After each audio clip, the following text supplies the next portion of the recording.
Journaliste, il faut dire que cette journée, c'est une journée spéciale pour les acteurs au développement, mais également la société civile qui doit profiter de cette occasion pour interpeller les gouvernants à protéger l'enfant, surtout dans l'est du pays où les forces négatives écument l'espace, ils violent nos richesses, ils pillent, mais également ils tuent nos enfants. Et quand vous regardez dans les images, vous trouvez une femme morte, mais qui porte un bébé, mais le bébé cherche à téter et sur un corps sans vie. Et ça fait du mal. Et voilà pourquoi, à cette occasion, nous voulons voir le gouvernement protéger, épargner les enfants par rapport à cette situation.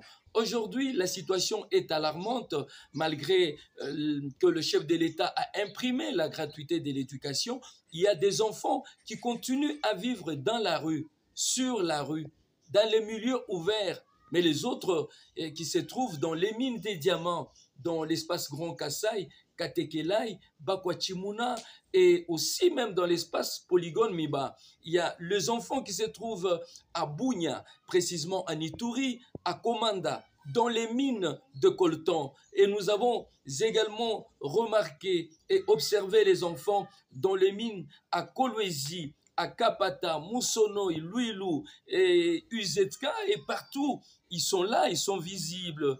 Tous ces enfants ont besoin de la paix. Tous ces enfants ont besoin d'être éduqués, d'être instruits, d'être formés. Voilà pourquoi, à cette occasion, nous invitons le gouvernement à faire d'urgence pour que ces enfants soient protégés au maximum, pour que ces enfants soient épargnés au maximum.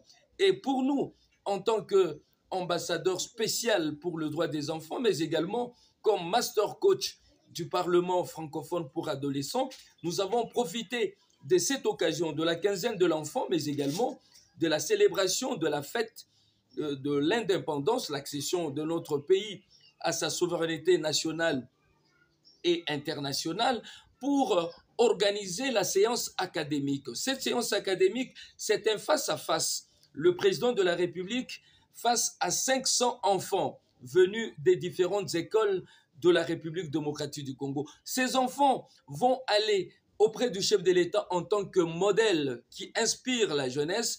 On va lui poser des questions, comment il a passé sa petite enfance en famille, avec deux parents très logiques, Étienne Tshisekedi, maman Marthe Kassalou, mais également comment il a grandi, passé son adolescence, comment il s'est choisi une option à l'école et comment il s'est choisi peut-être une section, que ce soit à l'université, et qu'est-ce qui a motivé cela, et est-ce qu'il n'a pas été influencé, est-ce qu'il n'y a pas eu immixtion de parents, et comment il s'est choisi la femme, dans quelles circonstances il s'est choisi ou rencontré la très distinguée première dame Denise Nyakirou, et comment ses parents, chaque fois relégués au village, chaque fois en résidence surveillée, chaque fois traqués, chaque fois privés des libertés, comment ses parents avaient accepté qu'il puisse faire la politique et une politique active, et comment il a construit sa vie pour devenir président de la République. Les enfants ont besoin d'une référence. La référence, c'est le président de la République, le chef de l'État, Félix Antoine Tshisekedi Tshilombo.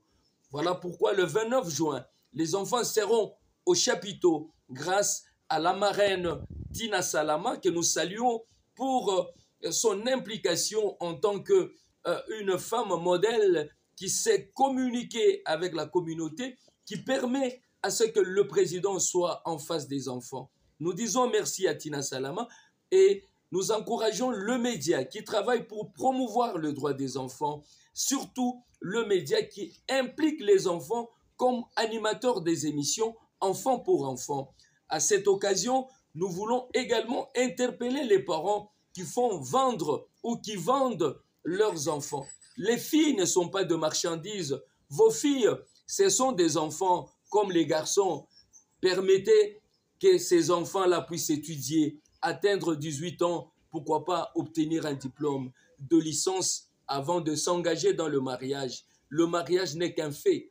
Et nous voulons également profiter de cette occasion pour demander aux parents de faire enregistrer leurs enfants à 90 jours, avant 90 jours, de leur naissance, de le faire enregistrer à l'état civil pour que ces enfants soient reconnus comme Congolais, pour que ces enfants puissent bénéficier de bourses et autres. Il ne faut pas garder les enfants sans les faire enregistrer à l'état civil. S'ils ont dépassé l'âge, faites un effort de voir l'officier de l'état civil pour vous présenter. Encore une fois, nous prions à tous ceux qui s'impliquent de continuer à travailler pour la promotion des droits de l'enfant, les systèmes des Nations Unies, mais également la société civile et autres. Nous vous disons merci.